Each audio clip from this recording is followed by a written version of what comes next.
নমস্কার। অখিল ভারত হিন্দু মহাসভার পক্ষ থেকে আমি যাদবপুরের ক্যান্ডিডেট ডক্টর চন্দ্রচূড় গোস্বামী আপনাদের সবাইকে wish you very very good morning. আপনারা সবাই জানেন 1 জুন একটি যুদ্ধ আসতে চলেছে। তাতে বিভিন্ন রাজনৈতিক দল বিভিন্ন জনসেবামূলক কল্যাণমূলক কথা বলছেন, কিন্তু আমি এটুকু নিশ্চিত করে বলতে পারি আমরা যে দাবিগুলো তুলেছি, যা ভবিষ্যতে ভারতবর্ষের উজ্জ্বল ভবিষ্যৎকে সুনিশ্চিত করবে, সেই কথাগুলো কিন্তু কোনো রাজনৈতিক দল বলছে না বা বলতে পারবে না। এটা আমাদের কাছে খুব দুর্ভাগ্যজনক যে একটু আগেই দেখতে পাবেন একটি জায়গা আছে, তার নাম নেতাজি নগর। আচ্ছা, যদি প্রশ্ন করি আমাদের ভারতবর্ষের প্রথম প্রধানমন্ত্রী নেতাজি সুভাষচন্দ্র বোসকে কাদের চক্রান্তে ভারতবর্ষ থেকে ভারত ছাড়া হয়ে যেতে হয়েছে বলতে পারবেন? আমাদের লজ্জা করা উচিত। 23শে জানুয়ারিতে আমরা নেতাজি সুভাষচন্দ্র বোস ভারত নায়ক তার গলায় মাল্যদান করি, আর তার কদিন পরেই একটি চশমা দাদুর গলায় আমরা মাল্যদান করি। অথচ আমরা কখনো ভেবে দেখিনি যে নেতাজি সুভাষচন্দ্র বোসকে ভারতবর্ষ ছাড়া এবং প্রথমে কংগ্রেস থেকে তাড়ানোর মূলে কিন্তু এই চক্রান্তগুলোই ছিল। বন্ধু, আমরা প্রথম দাবি তুলেছি টাকায় গান্ধীর মুখ সরিয়ে নেতাজি সুভাষচন্দ্র বসুর মুখ আনতে হবে। এটা তো সত্যি কথা। কেউ গণতান্ত্রিক দেশ, কেউ গান্ধীকে মানবে, কেউ নেতাজি সুভাষচন্দ্র বোসকে শ্রদ্ধা করবেন, কিন্তু গান্ধীকে ফাদার অফ আওয়ার নেশন হিসেবে আমাদের মাথায় চাপিয়ে দেয়া ভারতবর্ষে কখনো কোনোদিন কোনো রেজলিউশন পাস হয়নি যেখানে বলা হয়েছে যে গান্ধীকে ফাদার অফ আওয়ার নেশন হিসেবে মানতে হবে। আমাদের দ্বিতীয় বক্তব্য, দেখুন, এটি উদ্বাস্তু অঞ্চল। বলতে খারাপ লাগে, আমাদের যে বন্ধুরা, আমাদের যে ভাইরা যারা অনেকে ইস্ট বেঙ্গলকে সাপোর্ট করেন, আমরা কখনো ভেবে দেখিনি যে আমাদের পূর্ববঙ্গ থেকে একটা কাঁটা তারের বেড়া কখনো দুটো অভিন্ন হৃদয়কে আলাদা করতে পারে না। কিন্তু কেন তাদেরকে পূর্ববঙ্গ থেকে পালিয়ে আসতে হয়েছে, আসতে বাধ্য করা হয়েছে?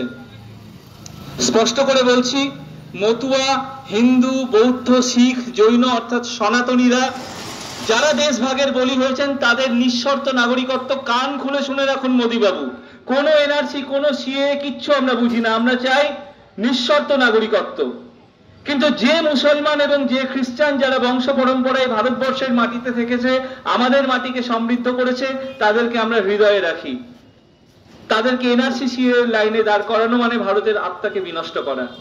কিন্তু যারা অবৈধভাবে অনুপ্রবেশ করে ভারতবর্ষের মাটিকে একটি সাম্প্রদায়িক হিংসার আশ্রয়স্থল করতে চায়, সেই মুসলমান এবং সেই খ্রিস্টানদেরকে ঘাড় ধাক্কা দিয়ে ভারতবর্ষ থেকে তাড়িয়ে দিতে হবে। अगेन आई रिपीट, যে মুসলমান এবং যে খ্রিস্টান বন্ধুরা আমাদের ভারতবর্ষের মাটিতে সম্পৃক্ত, যারা বংশ পরম্পরায় আমাদেরকে সমৃদ্ধ করেছে, তাদের সাথে আমাদের কোনো বৈরিতা নেই।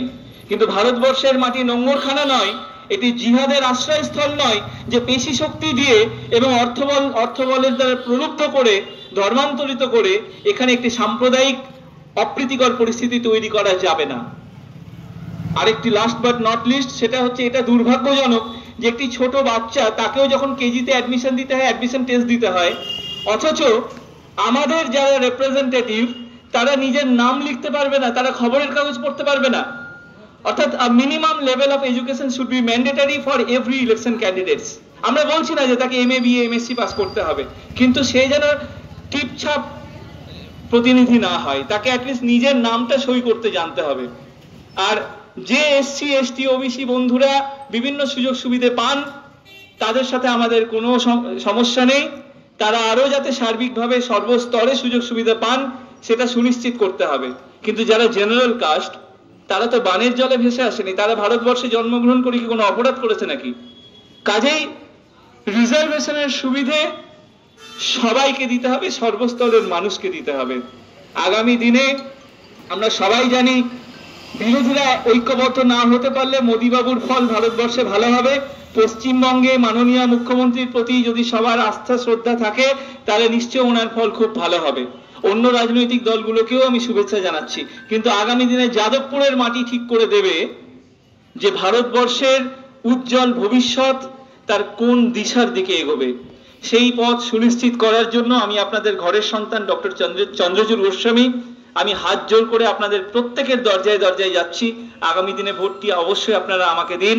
জয় হিন্দ, জয় ভারত।